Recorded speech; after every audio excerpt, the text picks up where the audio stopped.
শতাংশ আমি 100টা কম্পিউটার বসিয়ে গরিব ছেলেমেয়েরা যারা বিনা মাইনে কম্পিউটার যারা শিখতে পারে, এবং আমাদের ওখানে খাওয়া দাওয়ার ব্যবস্থা আছে। আপনারা জানেন প্রায় 2 বছর ধরে আমি 10 টাকার বিনিময়ে মায়ের ভোগ খাওয়ার ব্যবস্থা করেছি। অতএব খাওয়ারও কোনো সেখানে অসুবিধা হবে না। তাছাড়াও আমাদের 3টে ফ্লোর আরো বাকি আছে। আমি লায়ন্স ক্লাবের কাছে আবেদন করবো যে আপনারা যদি আমাদের এইসব এলাকায় আপনারা ক্লাবের মাধ্যমে কোনো একটা কিছু করে আমাদের ওই এলাকার মানুষের সহযোগিতায় আপনারা যদি পাশে দাঁড়াতে পারেন, আমি অত্যন্ত গর্বিত হব। কারণ লায়ন্স ক্লাবকে আমি অনেক ছোট থেকে জানি। এখানে সুব্রতদা থেকে শুরু করে যারা বহু কাজের মধ্যে বিভিন্ন সময় লায়ন্স ক্লাবের আমি বিভিন্ন অনুষ্ঠানে আমি এসেছি। কারণ আমি জানি যে বর্ধমান শহরে বহু ডাক্তার, বহু বিশিষ্ট মানুষজন, যে কথা আগেও বললাম, যারা সমাজের জন্য কাজ করতে চায়, যারা মানুষের জন্য কাজ করতে চায়, তারা লায়ন্স ক্লাবের মতো একটা ক্লাবে তারা মেম্বারশিপ নেয়। কারণ তাদের উদ্দেশ্যই থাকে আমরা মানুষের জন্য কাজ করব, তাই লায়ন্স ক্লাবের মতো জায়গায় এসে তারা কাজ করতে চায়। আমার নিজের খুব ভালো লাগছে যে আমি আজকের দিনটা, আমি একটু আগেই মিটিং এর মধ্যে ছিলাম, মোবাইলটাকে বললাম মিটিং শেষ হলেই আমরা যাবো, এবং এত পরিচিতি মানুষ, তাদের সঙ্গে নতুন করে আজকে আবার আমাদের দেখা হলো।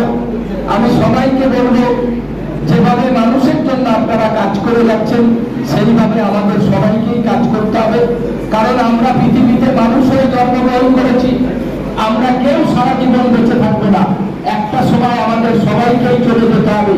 কিন্তু আমরা যতদিন বেঁচে থাকবো, আমরা যদি মানুষের জন্য কিছু কাজ করে যেতে পারি, তাহলে আমার নিজের যেমন মানসিক দিক থেকে আমরা ভালো থাকবো, পরিবারের দিক থেকে ভালো থাকবো, এবং সবসময় আমরা ভাবতে পারবো যে ভালো কাজ করে এলাম। সারাদিন আমরা আমার নিজের কাজের সঙ্গে আমরা কিছু মানুষের জন্য আমরা ভালো কাজ করি, তাই আমার মনও সবসময় ভালো থাকবে। ভালো কাজের জন্য যত বেশি মানুষ এই সমাজ ব্যবস্থায় এগিয়ে আসবে, তত এই সমাজের অসহায় মানুষের তত বেশি উপকার হবে, তত বেশি অসহায় মানুষ মানুষের কাছ থেকে উপকৃত হবে।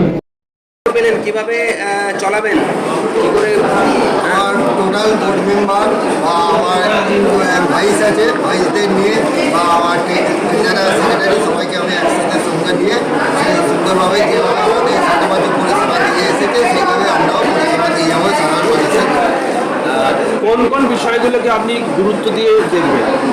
আমাদের লায়েন্সের সব থেকে প্রথমেই হচ্ছে আমাদের ডিপার্টমেন্ট, তারপর হচ্ছে আমাদের চাইল্ড হসপিটাল আছে, তারপর আমাদের এবারে নতুন প্রজেক্ট হচ্ছে ডায়ালিসিস। এই পরিষেবাটাও আমরা খুবই রিসেন্ট পরিষেবার হিসাবে চালু করি।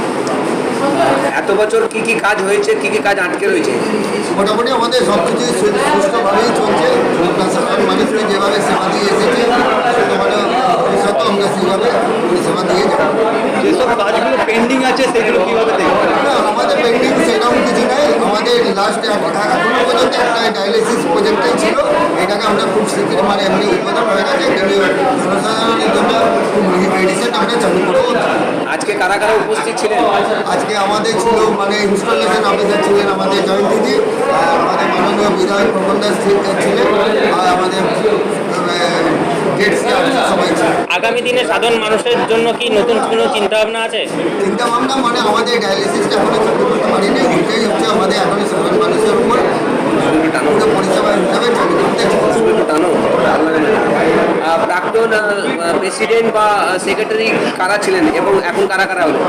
আমাদের প্রাক্তন প্রেসিডেন্ট ছিলেন সঞ্জয় গুপ্ত, যারা ছিলেন হচ্ছে আমাদের রাজু ঘোষ,